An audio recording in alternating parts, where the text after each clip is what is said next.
Assalamu alaikum wa rahmatullahi wa barakatuh. May God's peace, mercy, and blessings be upon all of us, those who are on the screen and those who are watching us. On behalf of the American Muslims for Palestine, it's my privilege and pleasure to welcome all of you to our first of the series about investing in justice, a conversation with some of my dear friends and colleagues who are experts in their respective fields. Before we dive into the program, allow me to share a few words about how this has all come about. As we all know, American Muslims for Palestine is an advocacy organization for freedom and justice in Palestine. And over the course of many decades that we have been working in this area, we have interacted with folks from across the faith spectrum and ethnic spectrum, and we share notes, we exchange ideas, and ask ourselves questions and challenges and push us each other toward our pursuit for justice for Palestine. And some of my dear friends in the Christian community often have discussions with us about investments and divestments and ethical investments and socially responsible investments and so on and so forth. Many of the mainline Protestant communities have taken a very formal stand in reference to investing with socially and ethically in line with the Christian biblical teachings that were developed more than 2 decades ago by Christian scholarship, mostly in Palestine, under the umbrella and auspices of a document called Kairos that led to the boycott and divestment sanctions movement in 2005. Investments or divestments are one piece of the BDS movement. There is academic, there is cultural, and there are many other areas as well. And we at AMP have been discussing, really exploring about this. None of us are investors. We are working class folks in nonprofit organizations, so you all can imagine that we don't have much money to invest, so therefore we have very little knowledge about this. But at the same time, as Muslims, we do know that justice plays a central role in the Islamic theology. Human life, human dignity, human freedom plays a critical role in the Islamic tradition. So we figured that there got to be ways via which we can discuss this with those who have more expertise than us. And therefore, here we are. So today we have 4 eloquent and expert speakers. Brother Owaiz Dadabhoy, who works with SATURNA Capital, and I'll introduce you very shortly. Brother Josh Brockwell from AZZAD Asset Funds, and Brother Mohiuddin, who is an investor himself, individual from the community. And then we will have, in the next few minutes, Sheikh Mustafa Umar also will be joining us. And the format of the program we have laid out is very simple today. Each one of the panelists will introduce themselves, about the organization they work with, and the line of work that they are in. I mean, they can very easily be working in Wall Street and making probably 6 figures more than what they are making in these organizations. But they're here for a purpose. They have certain passion, they have certain ethics, which drives them, which inspires them to be where they are. So they'll introduce themselves in about 5 or so minutes, and then we will continue on with a coffee table type conversation with some questions I have in mind. And those of you who are watching, if you have any questions, feel free to log them in the platform that you're watching, whether it's on Facebook or YouTube. And I will try my best to incorporate as many questions as possible and ask our panelists to answer those questions, inshallah. So with that, I would like to briefly introduce Brother Owaiz Dadabhoy, who will be our first panelist, to to share some reflections about himself. But the Owaiz is Director of Islamic Investing and Islamic Investment Group Manager, who joined SATURNA Capital in 2008 after 19 years at Wells Fargo. So you can pretty much figure out his age now. He's raised in Southern California, and he earned his business degree from California State University in Fullerton. But Owaiz is active with charitable and community activities, and he co-founded Uplift Charity about 15 years ago, where he's currently its president. He is also president of one of the largest Islamic center here in Southern California by the name Islamic Center of Yorba Linda. And he is a board member of Ma'un Islamic Credit Union, an immediate past chairman of the Islamic Shura Council of Southern California, which is an umbrella organization of mosques and Muslim organization in Southern California. But Owaiz enjoys speaking about financial goal achievement and philanthropy. And he is married with 2 children and enjoys spending time with his family in various outdoor activities. So, Brother Owaiz, be my guest, take the floor away and share us with who you are and what you do and why you do. Well, you told a little bit about me already, but yeah, I mean, we're in Southern California, so we do like the outdoor activities. I joined SATURNA Capital, which is home of the Amana Mutual Funds, back in 2008.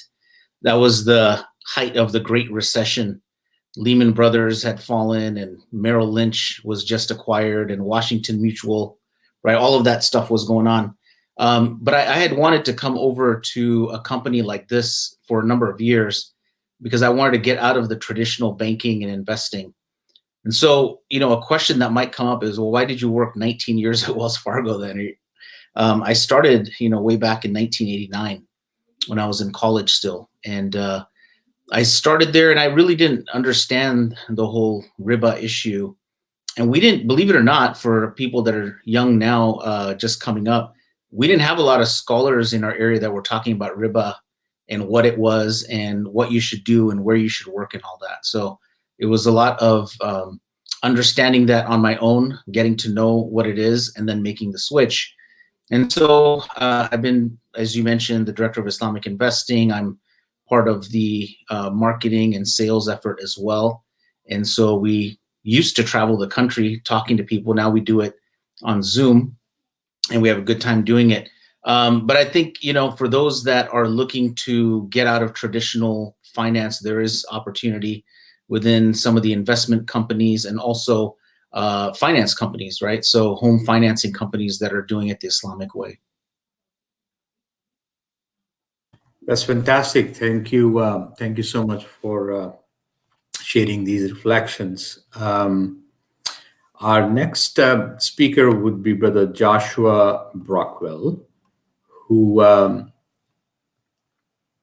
is joining us from East Coast, also known as Igloo Land. Brother Joshua Brockwell is the Director of Investment Communications at AZZAD Asset Management. And he has more than a decade of experience in the financial services field, including positions with T. Rowe Price and the boutique cooperative mutual fund company Homestead Funds. So you both have some explanation to do, from Wells Fargo to Amana and T. Rowe Price to AZZAD. Joshua holds a bachelor's degree in French and International Relations from Centre College, and he holds an MBA from the University of Maryland. And as a Fulbright fellowship recipient, the Joshua also has taught marketing to business students in France. Brother Joshua, it's all yours. Thanks very much, Brother Shakil, and Assalamu alaikum to everybody around country and world tuning in. Thanks to AMP for having me, and hope everyone, inshallah ta'ala, is doing well and is safe and sound during these unprecedented times. So yeah, I can very briefly give you a little background on AZZAD. I think you know enough about me, as it were, and so just very basically and simply, we're a registered investment advisor here on the East Coast, just outside Washington, D.C., but we serve clients across the country.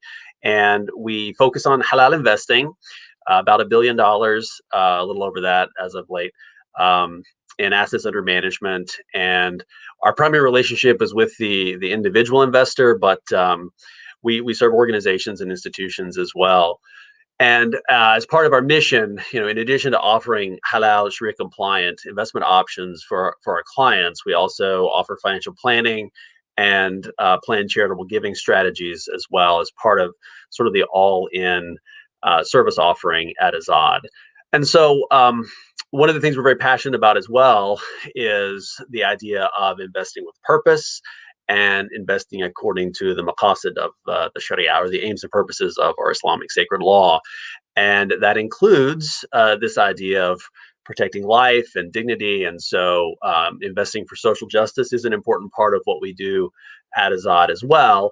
And we do that in several ways. Of course, we follow the internationally recognized screening criteria for halal investing, and that's by a third-party organization called AOFI, the Accounting and Auditing Organization for Islamic Financial Institutions. We follow AOFI guidelines in-house when we invest on behalf of our clients.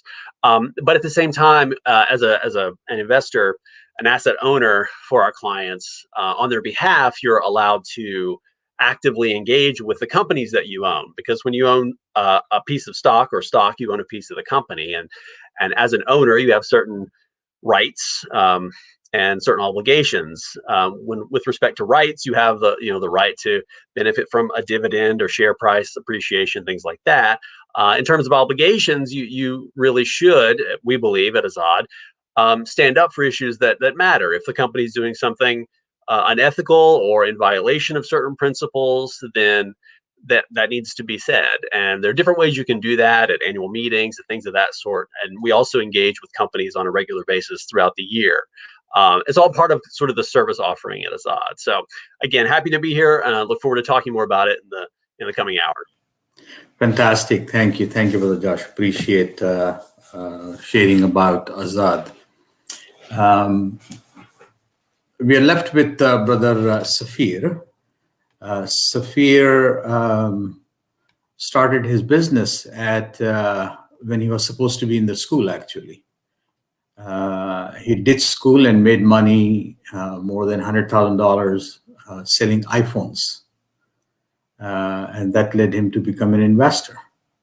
Safir is a technologist at heart, but now he has co-founded and manages Cordoba Funds, which owns a series of rental income real estate funds, and they have a capital of over $10 million, backed by community investors, over 150 of them. And then also, like Owaiz, Safir serves on various nonprofit endowment boards and stays involved in the community, and loves talking about personal finance in community forums. So tell us, why did you ditch school to make money, brother? That's not Islamic, is it? Yeah, I don't think it's Islamic. Assalamu alaikum, this is Safir. Yeah, I started my first business when I was 16 and sold $100,000 of iPhones, and then I had some money and it was kind of burning in my pocket. So then I started to look into different investing opportunities. At that time, I had started a blog called underageinvestor.com, and some of my first pickings were Tesla and Amazon when they were still in, I think, double digits or so. Yeah, I'm a tech entrepreneur. I spent 6 years at Amazon. And then on the investing side, like Shahil Uncle mentioned, manage about a $10 million real estate fund across commercial, residential. It's cash only, completely Sharia compliant.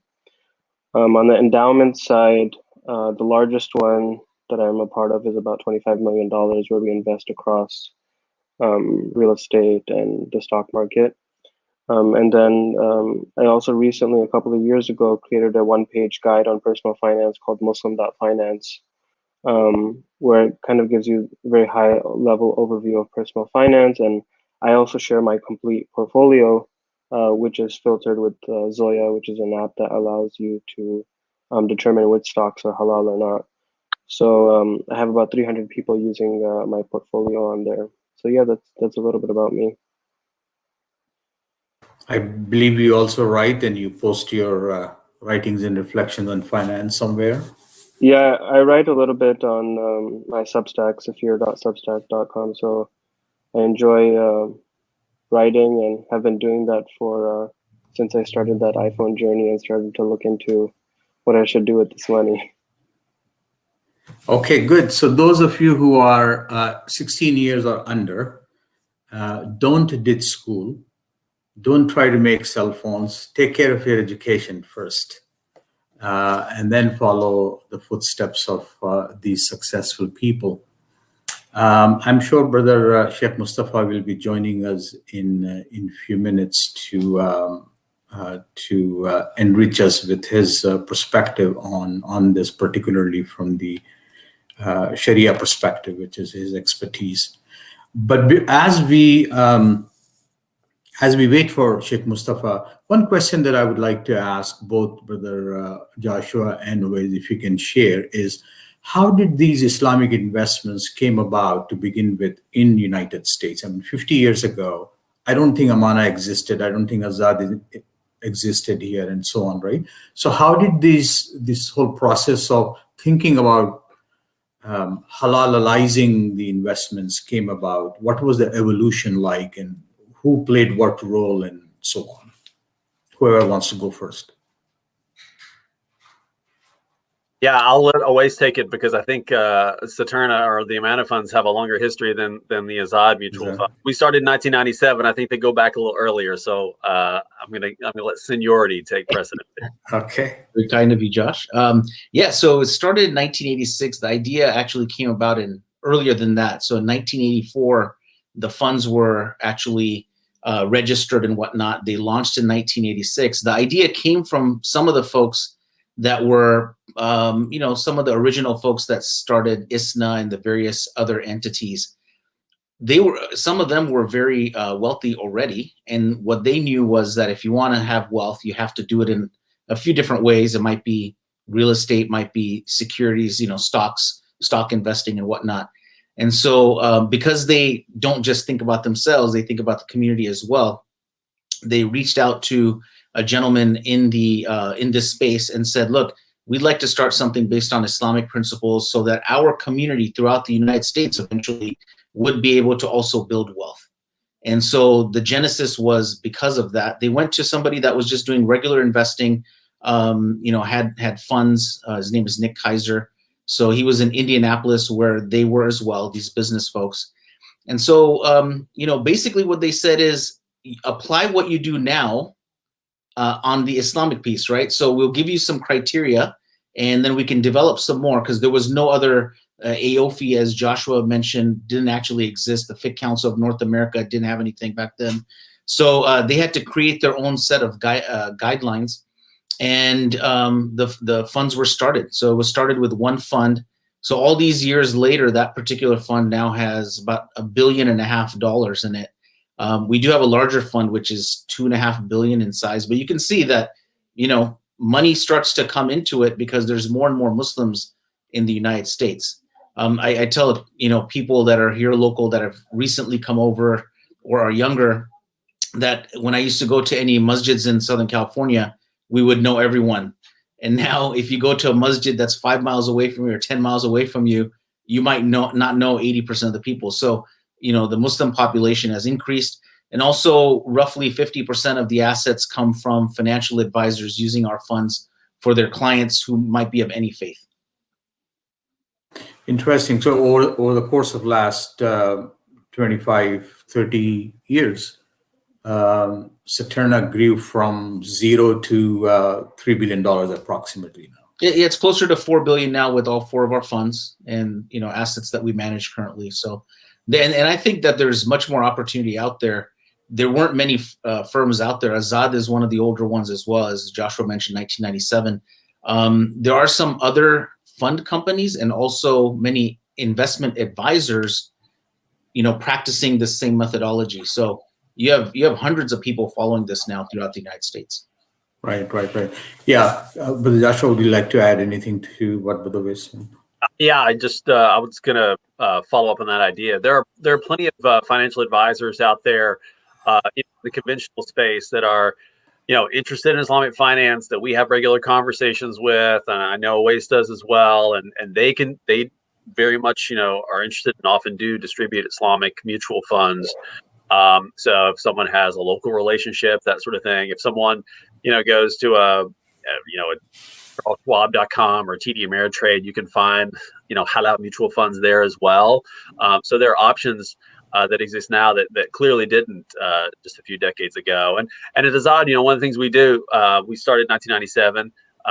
One man, our founder and CEO, Bashar Qasim, he got certified in sort of the methodology associated with finding halal stocks and screening things according to AOFI criteria, and he kind of continues that example that the early community here in the United States started by. To this day, we have an investment committee now. We've grown in size, but we still reach out to conventional asset managers and sort of persuade them to follow Islamic screens and manage money on behalf of our clients. And so that prototype lives on, and we continue to find those quality investment managers and create sort of a whole stable of portfolio managers that we sort of sit on top of managing those managers. And so, the industry is evolving, and I think, to the extent that there are more options and more competition, that's all good for the end consumer. Great. Thank you. Jazakallah khair for sharing that. It's certainly over the last 25, 30 years, so much has happened and so much has changed for Muslims in North America in this space and also in other spaces. I see that Sheikh Mustafa has joined us. In your absence, Sheikh Mustafa, we briefly introduced ourselves and what we do. In the interest of time, I'll let you introduce yourself. And in modesty, I'm sure you're going to skip this portion that you will miss. I will add, inshallah. All yours. Okay, so that kind of puts me on the spot now. So, all right, I was in another class, so I apologize. I planned to come late. I just finished another class. So, Bismillah ar-Rahman ar-Rahim, Alhamdulillah, wa salatu wa salamu ala Rasulillah, wa ba'd. So, my name is Mustafa Umar, and Brother Shakil asked me to mention a little bit about my background. So, I have a degree in computer science from UC Irvine, have a bachelor's degree in Sharia and Islamic law and theology from Islamic University in France. I have a master's in Islamic studies from University of Gloucestershire, and I run a school called California Islamic University, which is like the background is here, the president and one of the teachers there. And also I'm part of what's called the Fiqh Council of North America, even though I'm the youngest member. For some odd and strange reason, which I don't understand, they put me on the executive council. So I'm an executive member. So we deal with fatwas all the time. And that organization was established in 1986 and has been affiliated with ISNA. So probably quite a few people have heard about FICNA or FCNA, the Fiqh Council of North America. So alhamdulillah, that's kind of an introduction about myself. And you'd like me to say something else, Brother Shakil? That's good. Sheikh Mustafa also has authored several books, very, very popular with new Muslims or those who are in their journey to understand Islam and those who have accepted Islam. Sheikh Mustafa's unique academic background is very exotic, maybe. Studied in India, studied in France, studied in Egypt, born and brought up in Southern California, who likes surfing, who likes swimming, who likes going on the beach and hanging out. And that's Sheikh Mustafa for us. So this is also new. 1985, these imams did not exist. So we are blessed to have you, Sheikh Mustafa, with us. So with that, now that you're here, the first question that comes to mind, really, as a credentialed Islamic scholar and a jurist, in the context of Islamic investments, what makes an investment Islamic to begin with? Okay, so that's a good question. So there are two main terms that are used. There's like what makes something Islamic. The terms are usually used like what makes something halal as an investment, and then what makes something like ethical. So there's kind of two aspects to it, but halal means ethical anyways, but let me just break them down into two separate categories. So when we talk about halal investing nowadays, we sometimes use the term Sharia compliant investing. The Sharia is Islamic law. It's the law that is based in the Quran and in the Sunnah. Coming from Allah, this is what Islam is all about. And ethical investing is kind of like what's called today socially responsible investing. So if we look at them separately, any type of investment that's going to be what's called Sharia compliant or going to be halal, it has to meet a number of criteria. It has to be free. The transaction itself needs to be free from two main elements. Number one is riba, meaning interest, or what's called usury. Any type of percentage of interest, doesn't matter what the percentage is, whether it's something small or something great. So for example, in investing in a bank or putting your money in a bank and technically trying to get interest, of course, with the exception that everyone needs to park their money somewhere. Outside of that, getting interest from something like that would be an example of an un-Islamic investment. Bonds, for example, involve interest. Debt securities, money market instruments, T-bills and all of those things, all of them have some element of riba or usury or interest built into them. So those they have to be, the transaction has to be free from any type of riba whatsoever. And the second, it should be free from gharar. And gharar means uncertainty. Basically, that refers to certain type of transactions which carry a high level of uncertainty about what exactly is likely to happen in this transaction. So there's an opening for exploitation or deception, which usually will lead to disputes and manipulation and other issues like that. So when it comes to investments of the transaction itself, they're supposed to be free from these two primary elements.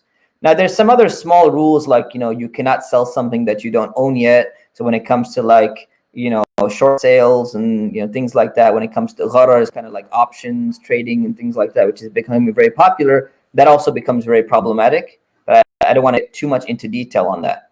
When it comes to investments, usually people are looking into stocks, like stock market, investing in companies and the shares of those companies. There's, in addition to the two rules that I mentioned, there should be no riba, there should be no gharar. There are three main other criteria to meet. All right, so I'll try to simplify them as much as possible. The nature of the business of what's being sold, its primary business, it should not be haram, meaning they should not be selling pork, they should not be selling alcohol, there should be no fornication, no prostitution. It should not be like in Ashley Madison's website, how to cheat on your spouse or something like that. Should be no gambling, should be no casinos, should be no drugs. And oftentimes when we say drugs, we're not only talking about like, THC, marijuana producers, but we're talking about tobacco, cigarettes, all of that stuff. And other things like, the Prophet, peace be upon him, prohibited selling weapons to an oppressive party during a time of war. So for example, selling a weapon to someone who's tyrannical, is going to be using it on innocent people, going to be using it to harm people. That would also be something that's out. So that's criteria number one. Right, one of the screens is that the essential nature of the business should not be haram. And what the scholars came up with, they said, there's always like a little bit of element of some haram built in there. So if there's a company, let's say some computer company, they're selling, computers, they're producing technology, and when they sell their stuff, they're getting cash. And the cash goes into their bank, and then their bank is loaning that money out and getting a little bit of interest from the excess funds that they have in their bank account. That's the way business functions. So that's not primarily what they do, and it's a small part of what's being done. So they said, then that we should make a criteria of an exception. Less than 5% of their revenue should be in any of these, haram elements, right? So that's like the small negligible aspect. They just put it at 5%. Second criteria is that, like I mentioned, there should be no riba in the transaction. So the company itself should not be dealing in riba. And the way in which they kind of looked at that and say, well, everyone kind of deals in a little bit of riba just in the way that a company functions today. Most companies, they function this way with their cash and their assets and all that. So they put a few criteria there. Number one, so if you're looking at a stock share, the debt to market value ratio should be less than 33%. Some people said 25%, right? Where did they get this 33%? There's a hadith of the Prophet, peace be upon him, where he said, if you're making a bequest, your bequest should be وَالثُّلُثُ كَثِيرٌ. 1/3 and 1/3 is more than sufficient. So they came up with this ratio of 1/3. Second is that the cash and the equivalents should be less than 33%. The accounts receivable should be less than 45% of total assets. And they came up with that somehow. And if we're talking about Islamic bonds or sukuk or like actual Islamic bonds, they should be equity based and they should be profit and loss sharing. They should not be debt based instruments. So that's criteria number 2 is no riba. And criteria number 3 is basically the company should not be too liquid. This is a very, in my opinion, kind of negligible third condition, but I'll just throw it out there without explaining it too much in detail. Basically, all the assets should not be cash, because if it is, you just have like a fake company, you're trying to make money off of the money, you know, something's wrong with the transaction if the majority of the assets are going to be in cash form. So they said your illiquid assets need to be over a certain threshold. So these are the 3, you know, criteria that are usually used for investments. But like I said before, when we're talking about things like selling weapons to tyrants, when we're talking about unethical practices, that's where we get this other idea, what we call socially responsible investing or ethical investing, where it's something above and beyond these guidelines that should be put in place. So if someone is doing some really shady business somewhere and they're causing a lot of people a lot of harm, let's say there's a company and they're dumping trash off the coast of Africa and it's like killing the people, it's killing the wildlife, all the fish are dying and everything. Should we really, as Muslims, you know, be supporting that kind of company? We don't have clear-cut screens that are in place that I know of yet, but definitely that would be something problematic. So when we say Islamic investing, we have these 2 aspects to it. So hopefully that in a nutshell just kind of explains a little bit. Oh, fantastic. I'm sure that there are so many details to this, but this gives a very good overview for a layperson like me who doesn't make any investment, but trying to understand the Islamic angle of what makes an investment halal. So that tells me that it's very likely that both SATURNA and AZZAD would observe these principles that Sheikh Mustafa just outlined. Is there anything else also that you folks take in consideration as to where to invest and what not to invest and so on, from your perspective, the screens that we are talking about? I mean, I think he covered the main screens, the you know, the financial and the qualitative, the quantitative. I mean, we also look at environmental, social, and governance, and I know that the other funds do that as well. But under the environment, you're looking at energy, climate, water, waste, sustainability. Under social, you're looking at community, labor practices.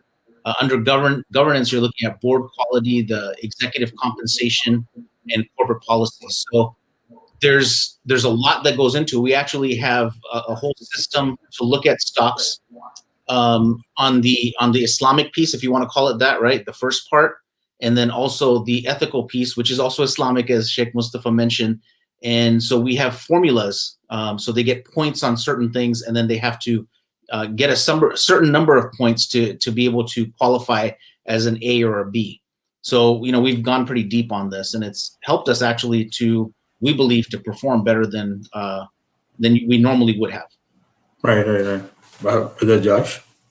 Yeah, and I would also just add to that, that's obviously great. And at AZZAD, we're doing something very similar in terms of kind of the spirit of the law in addition to the letter of the law, which Sheikh Mustafa very eloquently outlined. So there are, again, those third-party organizations that kind of give us the rule book or the guidelines, and AOFI really, I think, is the one that's the most internationally recognized. About 90% of the Islamic finance industry globally follows AOFI guidelines, and it's considered sort of, again, the gold standard and what makes something Sharia compliant. There are different interpretations, obviously, but you want to make sure that anything you are investing in is AOFI compliant. And then in addition, once you've sort of done the basic screening, which again, we're talking about negative screening, right? We're ruling out certain companies, but right. Once we have ruled in certain companies, you don't simply invest in everything that's left. Obviously you have to apply a diligent, rigorous process to that. And that's where the investment managers come in. But then again, I mentioned earlier about those obligations. You have rights as well as responsibilities as a stock owner. And so among those responsibilities are voting those annual meeting proxy statements. So any company you own, you or your financial advisor or mutual fund company, they're going to get a whole list of things that they need to vote on your behalf at an annual meeting. And those things include certain environmental proposals that may be out there, things related to diversity on the board or executive compensation, or things related to human rights internationally. And you have to make sure that what you're invested in is also that the manager is voting according to your ethics, your worldview. And obviously, as Muslims, we have very specific guidelines for those sorts of things. So understanding the proxy voting process, that's what it's called, is very important. And the last thing I'll mention is, we think about investing as something for only the well-to-do or the upper class.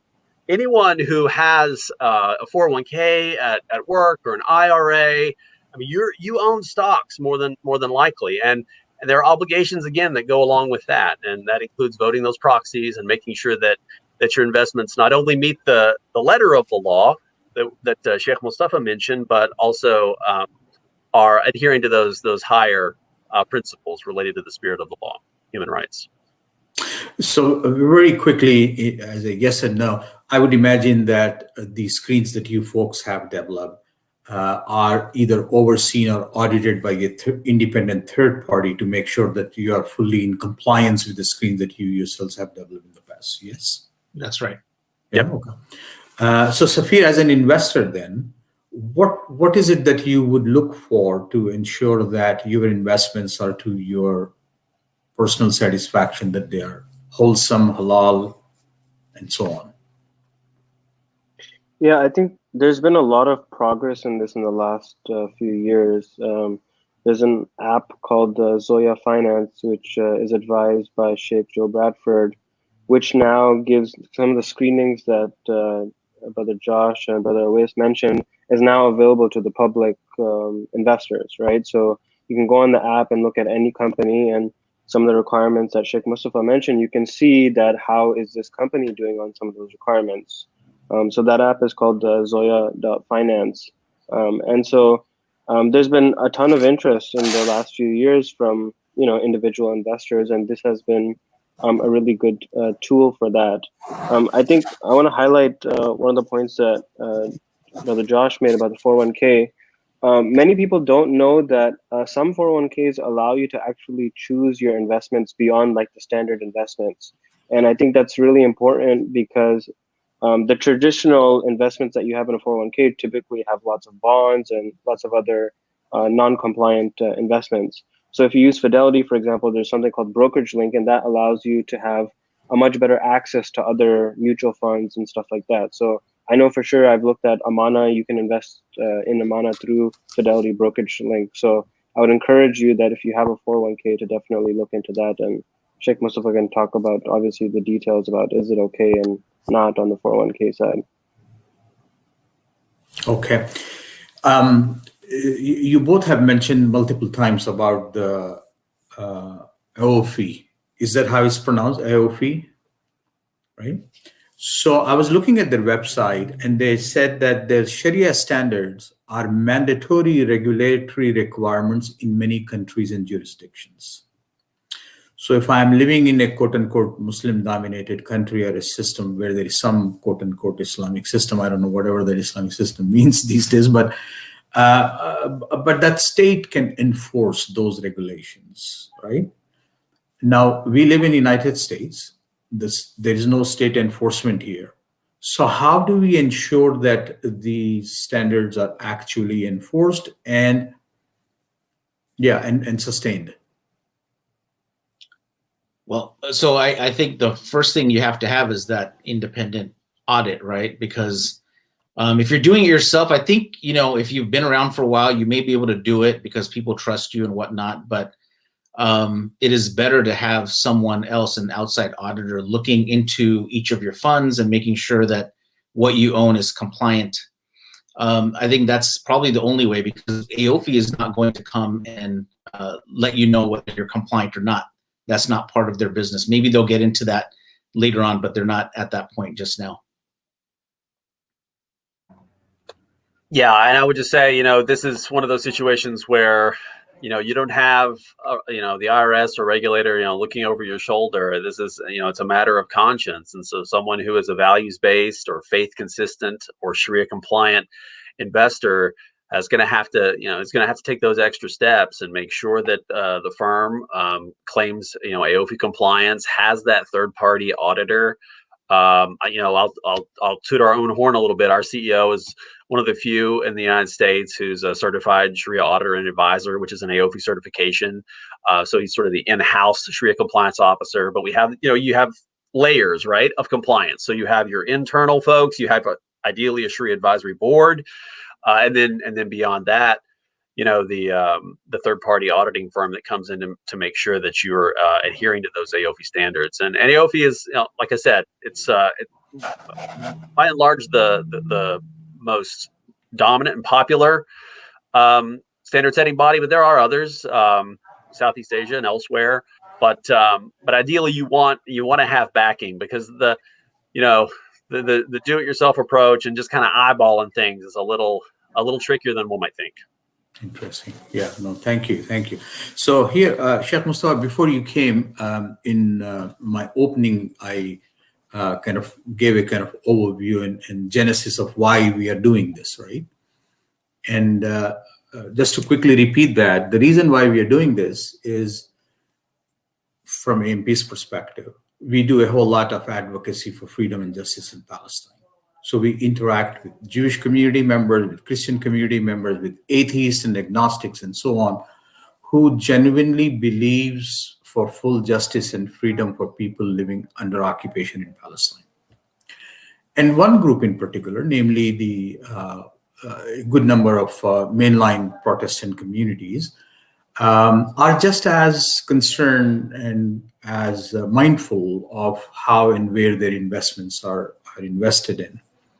And we attend their meetings and they attend ours, and we exchange ideas and so on. In the course of conversations, one of the things that they always ask us is that, hey, you guys are Muslims, and I'm sure you too have some system of ethical investment. So as a Muslim, I say, yeah, we do. And then this follow-up question is there something that we can read, a document that's, that defines your position? So I looked all over the place and I couldn't find anything. And then I went to their websites or their positions. So whether they are Episcopalians, United Church of Christ, United Methodist Church, Presbyterians, Mennonites, Quakers, each one of them have developed a certain set of guidelines, which is outside of, obviously, what is haram and halal to us is not necessarily haram and halal to them from their theological perspective, but there are some commonalities, namely in the areas of ethics, as you rightly mentioned, exploiting an environment whereby it becomes destructive for life, and so on and so forth. So I would like to read some of these that I ran into, and then ask a question to us: if there is something like this exists in the Muslim community, if yes, that's great, I would love to know. But if not, then do you all think that it is something helpful for us as people of ethics and people of values and principles to really develop something along these lines? So for example, the Episcopalian Church, their human rights investment screen says partly as follows: any corporation supporting or benefiting from denial of human rights. Any corporation that supports or benefits from denial of human rights in or through the occupation or oppression of people. It reminded me of the prophetic hadith that you help your brother if he's oppressed, or help your brother if he's oppressor. And obviously the first is obvious, but the latter is by stopping him to do the oppression. Right? Similarly, Mennonites write that Mennonite Church to withdraw investments for corporations known to be profiting from the occupation and or destruction of life and property. And this is all in the context of Palestine, but this is applicable across the world. United Church of Christ writes something along the lines of profiting from or complicit in human rights violations arising from the occupation again, of Palestinian people, and so on. So there are, so many statements like these. So my question is there something like this that exists in the Muslim world, Sheikh Mustafa, from the Fiqh Council of North America perspective, or if as an investor or as the investment houses, if you folks know anything like this, if there is, and if not, then should we have one? Sheikh Mustafa. Sure. So I have a lot to say on this topic, so I'm going to try to keep it as short as possible. So from an academic perspective, are there papers written, academic as well as just general articles on websites guiding Muslims on what kind of investments to choose? Absolutely. You're going to find that spread throughout the internet, whether you go to Muslim Matters website or you go to Virtual Mosque or you go to any one of these blogs or whatever it is, you go to some of the Islamic journals published by IIIT or whatever, you're going to find things that speak about these type of things, International Institute of Islamic Thought and others. So you will definitely find articles about this. And I think what you're specifically asking is, do we have something that is more along the lines catered to the investors or the investment mechanisms that are already set up, like, AZZAD or SATURNA Capital or someone like that? Is it part of the Zoya app? Is it part of a halal index that people are searching or something like that? To my knowledge, I don't know that there is one. So in one sense, the answer is yes, that knowledge base exists, but it exists more in a theoretical or general admonition framework, not necessarily in a more practical investment-based framework, right? And the second point I want to add is part of the reason why it doesn't exist is because it's not something that's easy to develop. The reason why it's not easy to develop is the things that you mentioned, some of the points that you brought up, like generic statements like supporting human rights. I mean, this idea of human rights is defined by who? Human rights is defined by the United Nations. The United Nations has 99 definitions of terrorism, and they could not adopt a single one of them, because if you adopt one, there's always going to be a few countries that fit that definition of terrorism, including our own country, right? So this idea of, definitions becomes very problematic. So without overdoing that, that's just one challenge that we need to formulate. The second challenge is kind of like, the Prophet, peace be upon him, he taught us many rules related to trade. He said that there should be no deception. If there was rice, if it rained, there was some rice, got wet, the rice should not be put on the bottom, the wet rice. You're deceiving people. If you're bidding up the price, it's all authentic hadith, by the way. You're bidding up the price and you have no intention to buy, you're not allowed to do that. If you're going to intercept Bedouins who are coming from out of the city and you're going to catch them outside the city before they can make it to the market to understand what market prices are, this is forbidden. You're not allowed to do this. It's called talaqi rukban. All of these different practices that are there, the Prophet ﷺ told Muslims, you're not allowed to do any of these things.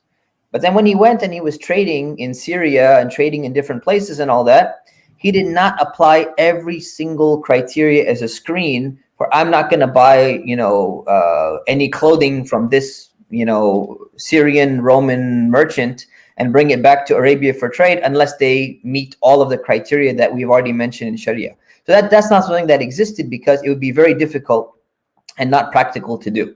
So if you take an example, like, I'm using an Apple computer right now, to do this presentation, and I have an iPhone, right? So I have Apple products. Recently, Apple admitted that they purposely slowed down the iPhone 6 and the iPhone 7 so that they could get people to buy things. And they admitted, and they did a $500 million settlement, 2017 lawsuit and all that.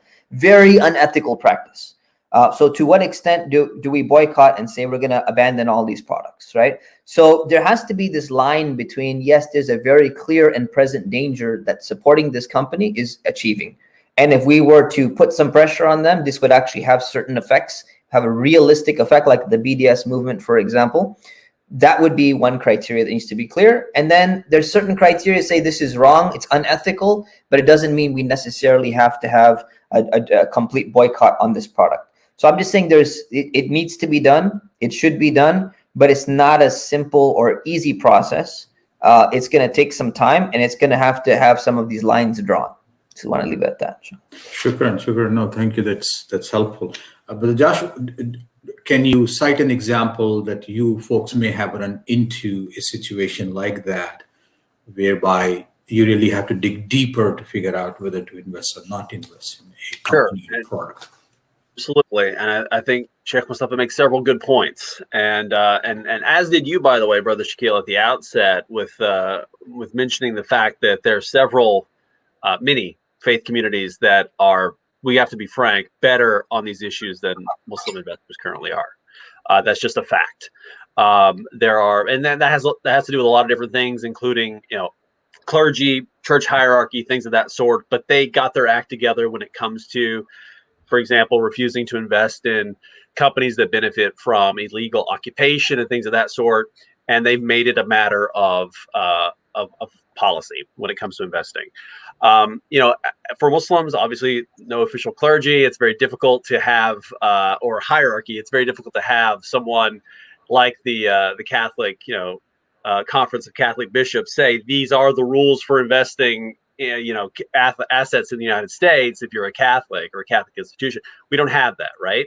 So we have organizations, we have groups that promulgate certain pieces of advice and rules and guidance. And I would love to see American Islamic institutions, financial institutions, get together to have an agreed upon set of principles. I know we've talked about this, but we're not there yet. So you got to look under the hood at the individual organizations and institutions and companies and see what they do. And I mentioned proxy voting earlier. If you look at a company's proxy voting guidelines, which will tell you how they vote on issues at a company's annual general meeting, that's going to give you an idea as to how they invest. So, if you go to our website at AZZAD, you're going to see that, we focus on three big, broad social goals. That includes promoting human rights, corporate accountability, and environmental challenges. And you can, dig into the details there. But just to take an example or to piggyback on something Sheikh Mustafa said regarding Apple, yeah, there are lots of ethical issues and things you got to unravel and figure out if you're going to decide whether or not you should invest, because you could conceivably, assuming it passes, the screens that Sheikh Mustafa talked about earlier in the OFI guidelines, you could, but is it ethical? And, not only is Apple implicated in certain kind of, minor sins, they're also, according to many reports and lots of research, very much involved with the government of China. And as we all know, that country is actively prosecuting an ongoing genocide, according to the United Nations. So, there are some major implications for an individual investor. And so, should you invest, should you not? I think what we do at AZZAD is we look at all these data inputs. We have these feeds coming in from various vendors to figure out whether or not they pass the AOFI screens. And then we have other data inputs and manual research to figure out whether or not it makes sense to own that stock and then engage with that company, talk to corporate leadership and executive management to see if we can make a change, or, absent that, just move on. And that's, again, absent these overarching rules that we can apply to the entire American Islamic finance industry, you do some research as an individual investor. Right. But Owaiz, would you like to share any example that you have encountered in your work similar to these? Right. I mean, one of the questions one of the statements that Joshua just mentioned about Apple, right? That was something we had to look into as well, Nike and other companies. So you have to look at it. You have to talk to their folks, on different analyst calls. And, sometimes you have to maybe write a letter, right? And try to get their attention that way as well. But we did look into that one as an example. But what I would say is sometimes these umbrella organizations are very useful. And so, like, for example, what we're talking about here with AOFI, this might be a place that could take something like this on. FIC Council of North America, I don't know how much bandwidth they have and, all of the different initiatives they have right now. But, at some point they might be interested in coming out because, Sheikh Mustafa knows, there's always this balancing act in terms of, language versus what's going on. So, if smart people are looking at this in a pragmatic way, maybe something can come out of it that companies could adopt. I will say one other thing very quickly to piggyback on that. There are plenty of really good faith-based organizations that are doing work along these lines. The Interfaith Center for Corporate Responsibility, of which AZZAD is a member, is doing a lot of great work engaging companies to sort of push them, prod them toward ethical action, specifically on the occupied Palestinian territories. AZZAD partners with those types of groups. We're members of ICCR. So we're on those investor letters, reaching out to companies like Expedia, which is listing listing hotels for rent in the occupied territories, and similar company types of engagements. When you have strength in numbers and those types of faith-based groups, you can get a lot done. So what I am hearing is that there's no standardization, so to speak, in this particular area. But do you envision, or do you feel that there is a need for that to happen? Is it going to be helpful to the industry in general if that happens? Who are you I can asking? tell you, AZZAD. Sorry, go ahead. No, I was just asking him who he's asking, but go ahead, please.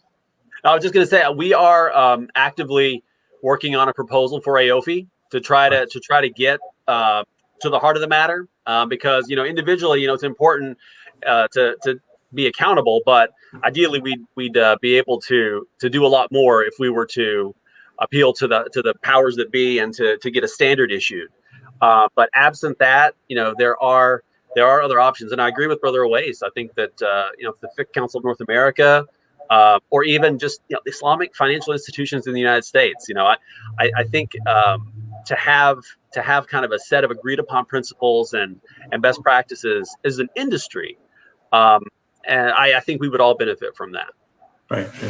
So, Safir, quick question to you. I mean, as an investor, I own a housing development big corporation, and I'm going to build houses in Kashmir. And I want you to invest with me so that we can alleviate the housing crisis in Kashmir by displacing the indigenous people there and bringing in someone else. Would you do it? Or would you like to invest in there? No, of course not, right? Because it's about what the objective is of the investment, right? So, as another example, like I mostly invest on the basis of QQQ, which is like a tech index, and so they have Facebook. Translate that into simple English. That QQQ is the top 100 technology stocks in NASDAQ. Okay, and one of them is Facebook, and it's a weighted index. So the larger the company, the bigger the size it is in the index. So Facebook makes up 10%. And so I don't want that to be in my portfolio. So I removed it, right? So anybody who uses my portfolio doesn't have any Facebook, for example, right? Because I at least ethically believe that I don't want this to be a part of it, right? Now, I don't think it falls under the guidelines. Stop. Why do you think it's not?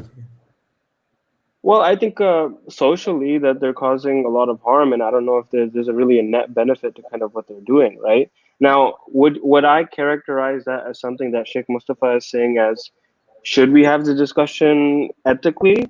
Maybe. It probably won't fall under those lines, but the area is very gray. And I think just to resonate one other point that Sheikh Mustafa was saying, there's a lot of discussions amongst young people about this gray area. So there's another website called Halal Investors that has just started. And so they have about like 10 reviews, and they're really just discussing. They're not putting any like standards down. So they have Palantir and Apple there, right? And guess which one has a lower ESG score, environmental societal governance score? Apple has a lower ESG score than Palantir.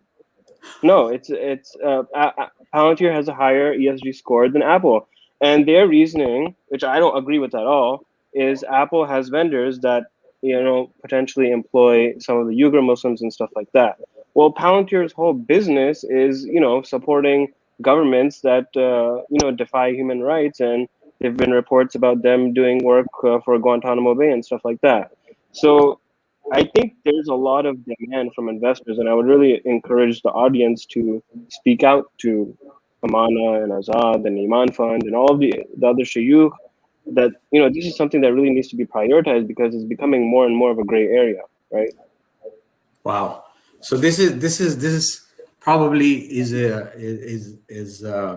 gives me an idea now too, that we reconvene to discuss just that, whether Palantir is halal or haram. Obviously, no alcohol, no gambling, no fornication, no nothing. It's a pure technology company.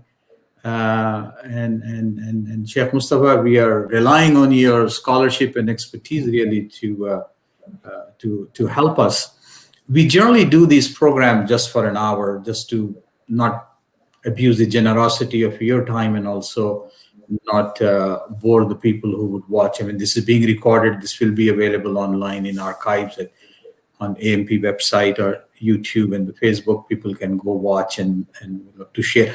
I have a whole bunch of questions to continue this conversation, and it is so helpful for me as an uneducated finance person in the context of investments. But one question I would like to probably close with. A couple of our AMP supporters and members wrote to us when we announced this program. They said, it's about time that we discuss this in the context of human rights and general understanding about Islamic finance and halal financing and so on. Few people also said, didn't you find any sisters to be on the panel? Right? So I did go on the Amana website. I did go on the AZZAD website. I did go on a couple of other websites.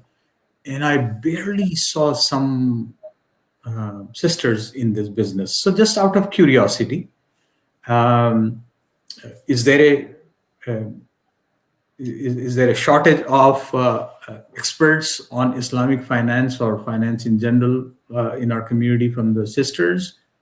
And if you know some, please recommend me some, because I would like to bring them on in the next webinar. So the issue was posed to you, and now it's our issue. So half of our company is women. So, you know, I mean, we are talking about the Muslim women who can be part of this panel discussion. Yeah. Okay. So, I mean, we have people in actually Malaysia. There are a lot of female in our Malaysian office.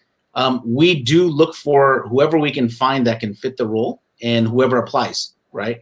Our team, our marketing team is not very big. It's only 4 or 5 people. So, you know, if women had applied, we would have taken a look. We did not have a single woman apply for our positions. It doesn't mean that they're not out there. They could be. Maybe they didn't see the posting, and we don't know who they are in some cases, unless we poach a competitor that may have one, right? So, so it's really up to you know, people to reach out to us as well if they're interested in a position. We may have a position coming up in Texas area, so we'd be happy to look at anyone that would come through. Yeah, I mean, this is not an accusation or an allegation of some sort. This is just out of curiosity, I guess. Right. Even for me personally, also.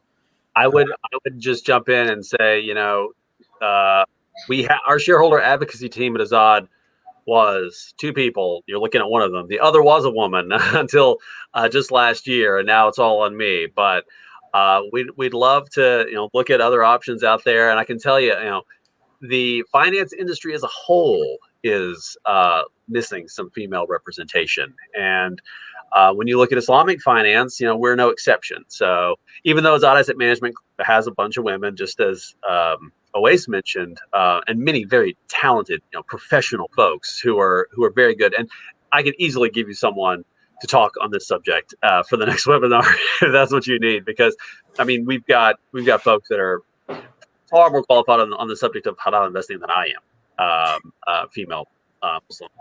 Great. I mean, I assume and I know that many women invest, and they're investors. So it's important that we also bring their perspective in the conversation. But no, Jazakallah khair. We tried also reaching out to Brother Joe Bradford, and we couldn't quite do the calendaring well. So inshallah, in the next conversation, we will have him as well. And in the next conversation, we really would like to look into exclusively on the idea of those companies and corporations who are profiting from other than the obvious ones, alcohol and gambling and so on and so forth, in the context of human rights, in the context of environmental rights, in the context of labor rights. When I read that 8,000 people have died building the football stadiums in Qatar, for example, I, as a Muslim, I'm not an investor, but I have difficulty reconciling that, the Islamic ethics and bringing in folks from underprivileged communities and then placing them in a situation where they are dying out of the work that they are building. So these are obviously some areas where I think we need to challenge ourselves, push ourselves, and the same is true in Kashmir, same is true in Myanmar, and without a doubt, same is true in Palestine. I have been to Palestine more than a few times. I have seen with my own pair of eyes the magnitude and extent of blatant, brazen degradation, dehumanization of people, not just Muslims, but also Christians in the Christian community. And as a consequence, the Protestant communities who have taken these strong positions is in the context of Palestine, Israel, because the Christian community in the occupied Palestine have reduced to almost a negligible number. They have migrated out, and other Christian communities have helped them in their exodus, really.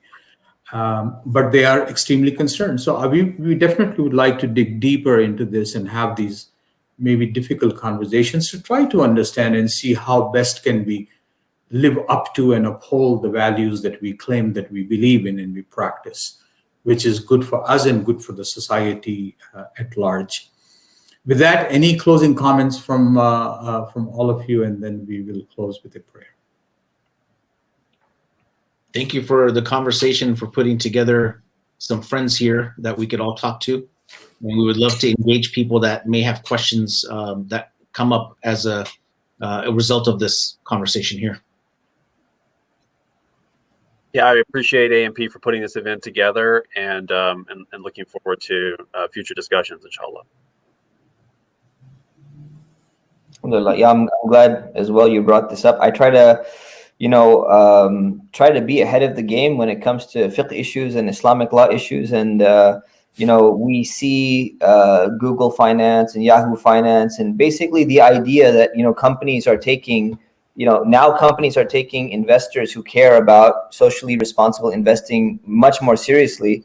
And I think we definitely should have had this conversation 20 years ago.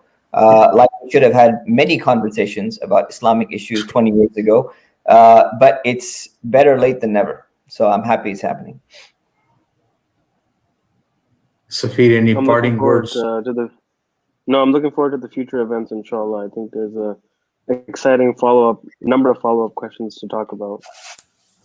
Inshallah. So appreciate a great deal for really giving your time, and I hope and pray that we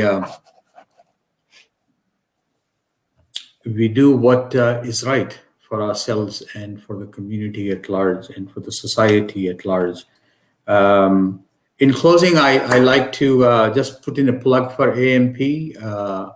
We have launched Yalla You All series, conversations of Black people who are oppressed in this country and the Palestinian people who are oppressed in occupied Palestine, for a conversation to build solidarity and see the intersectionality of each other. So I would invite those of you who are watching to visit ampalestine.org and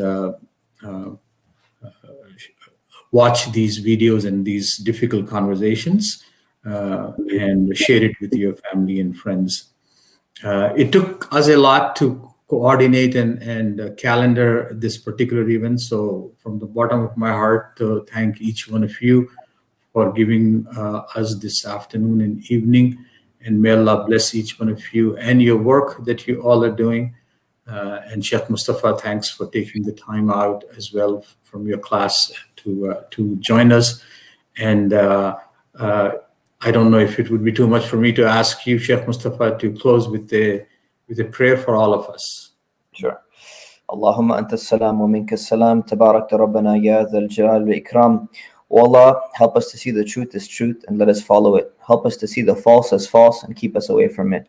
O Allah, let us live in your path and a path that is pleasing to you. Let us take every step, whether that is step in our actions or step in our investments, to only do that which would please you and keep us away from doing anything which would displease you in any way. O Allah, help alleviate the oppression and alleviate all the difficulties that people are going through in the world. O O Allah, reward us for being concerned and cared about conscientious investing. O Allah, help us and guide us at all times. Ameen. Subhana rabbika rabbil izzati amma yasifun. Wa salamun ala al-mursaleen. Walhamdulillahi rabbil alamin. Jazakallah khair. Thank you so much again. And in the background is Brother Haris. If you can show yourself up, thank you so much for organizing this, giving us your technical expertise to make this a seamless operation. Bless your heart. Thank you so much. Assalamu alaikum and have a wonderful evening. Wa alaikum assalam wa rahmatullah. Assalamu alaikum.